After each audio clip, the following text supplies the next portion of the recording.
अस्सलाम वालेकुम दोस्तों, उम्मीद करता हूँ आप सब खैरियत से होंगे। डॉक्टर अमदाद फारूकी आपसे मुखातिब हूँ और आज मैंने ज़रूरी समझा कि एक बार फिर कोरोना टेस्ट नेगेटिव होना, कोरोना टेस्ट पॉजिटिव होना और कोरोना इन्फेक्शन होना, कोरोना डिजीज़ होना और कोरोना न्यूमोनिया होना, इसके बारे में मैं आपको वीडियो पैगाम के ज़रिए मालूमात फराहम करूँ ताकि आप इस मालूमात के रोशनी में आगे दूसरों को गाइड कर सकें और बता सकें।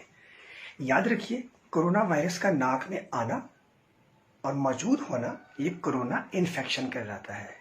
जब कोरोना वायरस नाक में मौजूद होगा और वो किसी तरह हमारे गले तक पहुंच जाता है और गले में खराश और बुखार शुरू कर देता है, तो इससे फिर कोरोना बीमारी का अमल शुरू हो जाता है।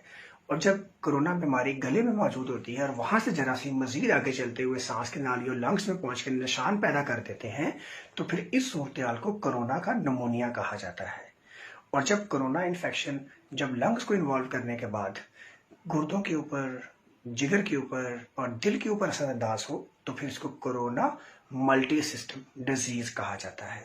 तो याद रखिए, कोरोना इन्फेक्शन का मतलब है नाक में वायरस का मौजूद होना, उसके बाद गले तक जाना और जाके अलामात पैदा करना कोरोना डिजीज कहलाता है। जब वही वाली अलामात के साथ साथ लंग्स में निशान आना शुरू हो जाए तो कोरोना न्यूमोनिया हो जाता है। और जब लंग्स के अलावा जिगर, गुर्दे और दिल मुतासर होना शुरू हो जाए या दिमाग मुतासर होना शुरू हो जाए तो इसको कोरोना मल्टी सिस्टम डिजीज कहते हैं।